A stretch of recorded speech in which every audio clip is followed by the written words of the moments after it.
And the little mermaid laughed for pleasure and hid her face in her hands. "But how shall I send my soul from me?" cried the young fisherman. "Tell me how I may do it, and lo, it shall be done." "Alas! I know not," said the little mermaid, "the sea folk have no souls." And she sank down into the deep, looking wistfully at him.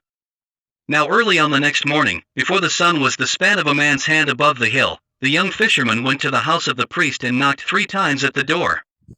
The novice looked out through the wicket, and when he saw who it was, he drew back the latch and said to him, "Enter."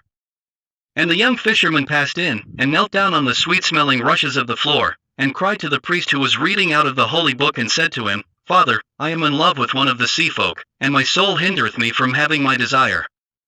Tell me how I can send my soul away from me, for in truth I have no need of it. Of what value is my soul to me? I cannot see it. I may not touch it. I do not know it." And the priest beat his breast, and answered, "Alack, alack, thou art mad, or hast eaten of some poisonous herb, for the soul is the noblest part of man, and was given to us by God that we should nobly use it. There is no thing more precious than a human soul, nor any earthly thing that can be weighed with it. It is worth all the gold that is in the world, and is more precious than the rubies of the kings. Therefore, my son, think not any more of this matter, for it is a sin that may not be forgiven. And as for the sea folk, they are lost, and they who would traffic with them are lost also.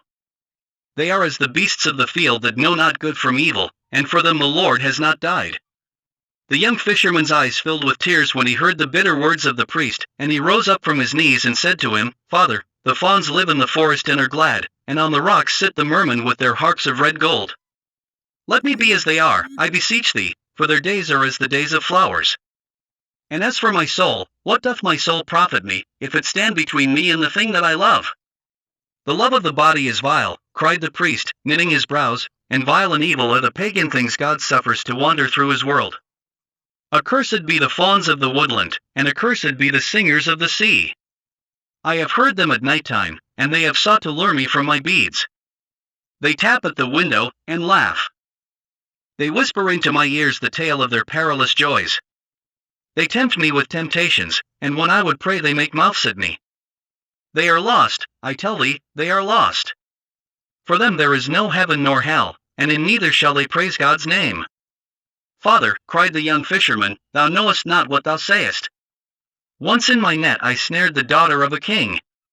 She is fairer than the morning star, and whiter than the moon. For her body I would give my soul, and for her love I would surrender heaven. Tell me what I ask of thee, and let me go in peace." "Away! Away!" cried the priest, "thy leman is lost, and thou shalt be lost with her." And he gave him no blessing, but drove him from his door.